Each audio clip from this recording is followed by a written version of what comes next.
मुँह पगले पग। तो हेलो दोस्तों, पवन सिंह का ले जात बाड़ू देवघर, जो कि सॉन्ग जब से आया है तब से तहलका मचा रहा है।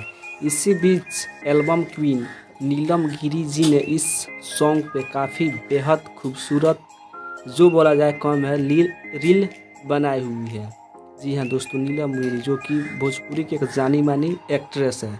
अभी तक इस गाने को लगभग 20 मिलियन व्यूज़ मिल चुका है और ये गाना जब से आया हुआ है तब से म्यूज़िक सेक्शन में 2 नंबर पे है। जब से गाना आया है तब से, तो भोजपुरी के लिए काफ़ी गर्व की बात है। भोजपुरी के ऐसा बहुत सारे गाना गाया हुआ है, लेकिन इस सावन में भी इस गाने ने धमाल मचाई है।